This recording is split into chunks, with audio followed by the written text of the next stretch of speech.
তৃতীয় শ্রেণী। তোমাদের বাংলা বইয়ে প্রথম পরীক্ষার জন্য আজ একটা গল্প আমি তোমাদের বলে দেব, পাঠ করে দেব, আর অনুসরণী প্রশ্নের উত্তরগুলো বলে দেব। আমি আস্তে আস্তে বলে দিই, কারণ তাড়াতাড়ি বললে তোমাদের বুঝতে অসুবিধা হবে।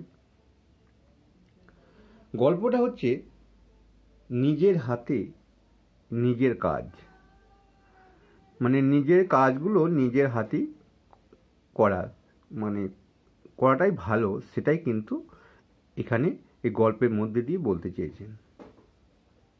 এখানে লেখকের নাম নেই, এখানে আমরা শুধু গল্পটাই জানব। বলছে কালমাটা রেল স্টেশন, কয়কা র ময়কা টয়কা র, কালমাটা রেল স্টেশন, অর্থাৎ রেল স্টেশনটার নাম হচ্ছে কালমাটার। তা স্টেশনে তো অনেক নাম থাকে, তেমনি এটা হচ্ছে কালমাটা স্টেশন, মনে রাখবে নামটা। বলবে প্রশ্নে পড়তে পারে কোন স্টেশনের কথা বলা হয়েছে, তোমার উত্তর লিখতে হবে কালমাটা স্টেশন। একটি ট্রেন এসে দাঁড়ালো, স্টেশনে ট্রেন তো দাঁড়াবেই, তা সেখানে বলছে একটা ট্রেন এসে দাঁড়ালো।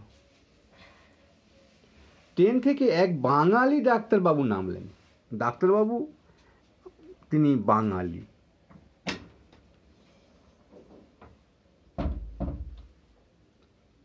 হাতে একটি ব্যাগ, ডাক্তারের হাতে একটি ব্যাগই থাকবে, ডাক্তারি ব্যাগ। মানে এই যে ছবিটা দেখছো না, এই ব্যাগটা ছিল ডাক্তারবাবুর হাতে, মাথায় তুলে নিয়েছেন ইনি।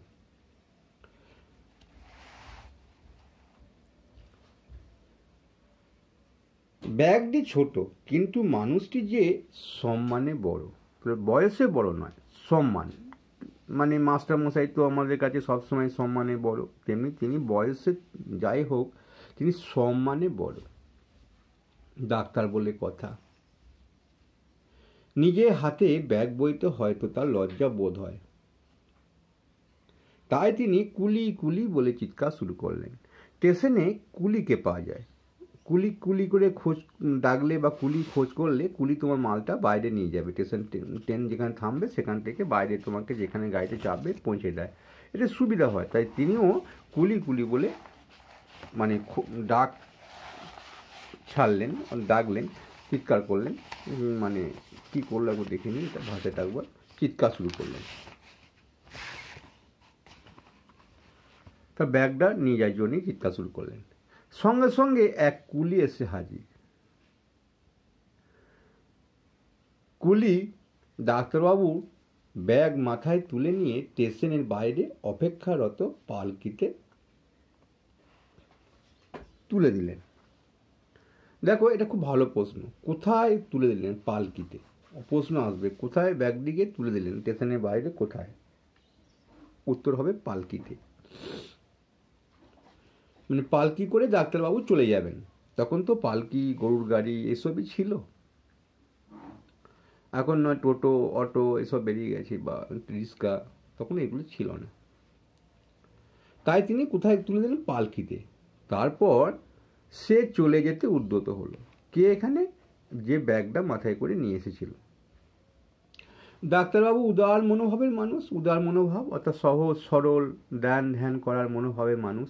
তার মনোভাবটাই ওই যে আমরা কাউকে ধ্যান করবো, বেশি বেশি পয়সা দেবো, গরিব মানুষকে উপকার করব, উদার মানুষ। তাই তিনি কুলিকে ডেকে তার হাতে পয়সা দিতে গেলেন পারিশ্রমিক হিসাবে। কুলি যেহেতু বয়ে নিয়ে এলো, তার তো পরিশ্রম হয়েছে, অর্থাৎ মজুরি হিসাবে তাকে পয়সা দিতে গেল। কুলি বলল পয়সা লাগবে না। ডাক্তারবাবু বলল, এটা হাইফেনটা দেওয়া মানে এখানে ডাক্তারবাবু কথাটা লেখা হয়নি, একটা করে বুঝে নিতে হবে। ডাক্তারবাবু বলল কেন? কুলি বলল আপনি ব্যাগটি নিয়ে বিপদে পড়েছিলেন, তাই একটু সাহায্য করলাম মাত্র। আমার নাম ঈশ্বরচন্দ্র শর্মা, যাকে আমরা ঈশ্বরচন্দ্র বিদ্যাসাগর বলি, বিদ্যাসাগর তার উপাধি। নাম শুনে ডাক্তারবাবু চমকে উঠলেন। তিনি অত্যন্ত লজ্জিত হয়ে বললেন আমাকে ক্ষমা করবেন, আপনাকে আমি চিনতে পারিনি। আসলে কেন ক্ষমা করবেন বললেন? যে তিনি যে এত বড় একটা তার চেয়েও সম্মানী ব্যক্তি, তিনি একটা বিদ্যার সাগর, তা সেই জন্য তার ডাক্তারবাবু মনে হয়েছে তিনি খুব ছোট তার কাছে, তাই তার কাছে ক্ষমা চাইলেন। কুলি বলল, তাতে কি হয়েছে? কুলি বড় মনের মানুষ, একটু সাহস দেওয়ার জন্য বা মনে একটু সান্ত্বনা দেওয়ার জন্য বলল, তাতে কি হয়েছে? ডাক্তারবাবু সেদিন উচিত শিক্ষা হলো। তিনি প্রতিজ্ঞা করলেন নিজের হাতে আমি আর কখনো নিজের কাজ নিজের হাতে করতে সংকুচিত হব না, অর্থাৎ দ্বিধাগ্রস্ত হব না, নিজের হাতে সমস্ত কাজই করব। কিন্তু এখানে একটা প্রশ্ন, এখানে কিন্তু কুলি কিন্তু হাজির হয়নি। কে হাজির হয়েছিল? কুলি বেশ নিয়ে হাজির হয়েছিল ঈশ্বরচন্দ্র শর্মা। বুঝতে পেরেছ? আর কাজ যদি বেশি ভারী মাল থাকে, নিজে তো বইতে নাও পারে, তখন তো আর সম্মানের বেড়া হয়, তখন কুলিকে ডাকতেই হয়, যদি ব্যাগে ভারী জিনিস থাকতো। যাই হোক, এটা গল্পের মধ্যে অনেক কিছু আছে, শুধু এটুকু শিক্ষা যে নিজের হাতে নিজে যতটা পারবো কাজ করা ভালো। একজন ডাক্তারবাবু কীভাবে সমাজের সেবা করে থাকেন? তিনি রুগী দেখে, রুগীর চিকিৎসা করে, ওষুধ দান করে, রুগীকে সেবা শুশ্রূষা করে তিনি সমাজের সেবা করেন।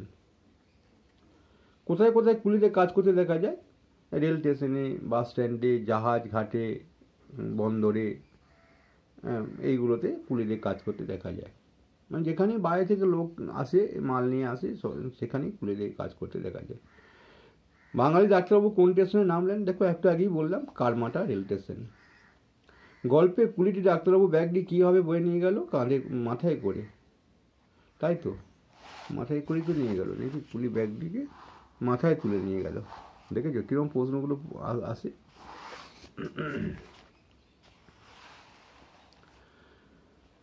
ডাক্তারবাবু ব্যাগটি নিয়ে কুলিটি কোথায় তুলে দিলেন? দেখেছো, এরও ভালো প্রশ্ন। পালকিতে।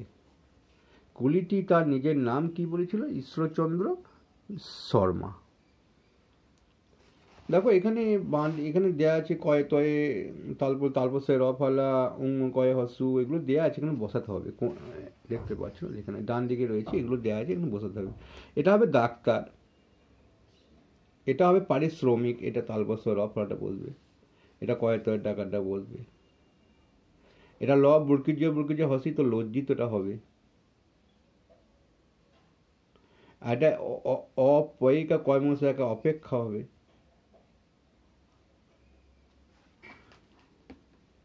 এটা হবে উপরেরটা অপেক্ষা, এটা দন্তেস্ব কয়ে হসু চয়সি, তো সংকুচিতটা হবে, এটা সম্মানটা হবে, দন্তেস্ব দুসময়কা দন্তেন সম্মানটা হবে। তারা বলেছে যে নিচে বাঁ দিকে কথাগুলির মধ্যে যেটা ঠিক তার পাশে রাইট চিহ্ন, ভুল যেটা ক্রস চিহ্ন দাও। ট্রেন থেকে এক ডাক্তারবাবু নামলেন, হ্যাঁ ঠিক চিহ্ন। ডাক্তারবাবু হাতে ছিল ওষুধে বাস্ক, না এটা ব্যাগ ছিল। কুলি বলে চিৎকার করে ডাক্তারবাবু লজ্জা বোধ হয়, ঠিক, লজ্জা বোধ হয়নি, তিনি চিৎকার করছিলেন, তো এটা ভুল। গল্পে কুলিটির সম্মানে ডাক্তারবাবুর চেয়ে অনেক বড় ছিল, অবশ্যই এটা ঠিক। দেখি আর কি প্রশ্ন আছে।